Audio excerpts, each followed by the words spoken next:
Around 9 years ago, I was sat in a whiskey bar with two of my friends discussing what Skull and Bones Boys Club could be. Out of the 3 people in that meeting, unfortunately I'm the only one still alive. God rest their souls. We weren't really sure what it could be, we just had a name. And we gradually built into a clothing brand. It seemed to grab people's imaginations. I was very passionate about this endeavour, and I burnt the candle at both ends for many years. After a string of very unfortunate events in my personal life, I was left completely destroyed.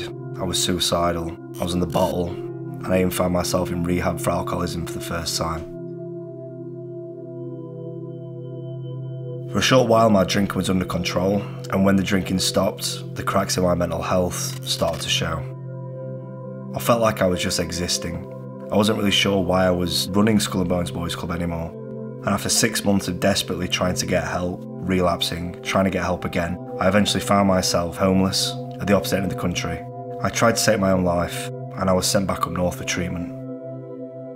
Upon returning into Sheffield, I was diagnosed with several mental health issues and went through extensive therapy, addiction therapy, medication and support groups.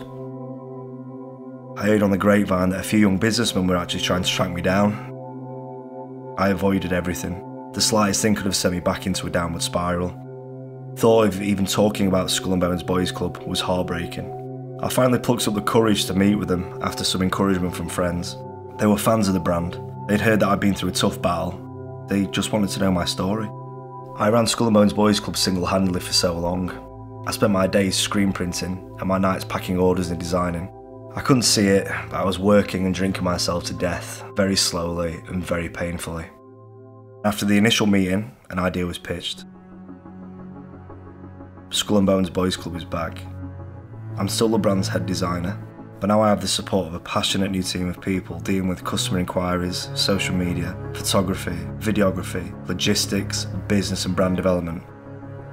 I need to make sure we do this brand justice, and also to do justice for all the customers and people who have invested time, effort and money and believed in everything that I did for so many years. The last 2 months have been an absolute whirlwind. I had my good days and my bad days. The bad days are still horrific, but the good days are getting better and much more frequent. For the first time in a long time, I feel like something truly special is happening every time I step into the new Skull and Bones Boys Club office.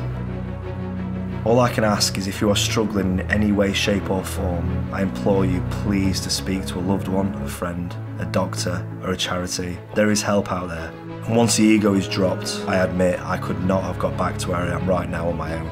I have an entire section of the Skull and Bones Boys Club website that will link you to the organisations and charities that help get me back on my feet, and I hope some of you can find help and security in this. I'm very lucky to have come back from a place that not many people return from. I'd love for you to be part of this journey again. These are the days, and trust me, death can wait. This is Skull and Bones Boys Club, and this is yours. Thank you.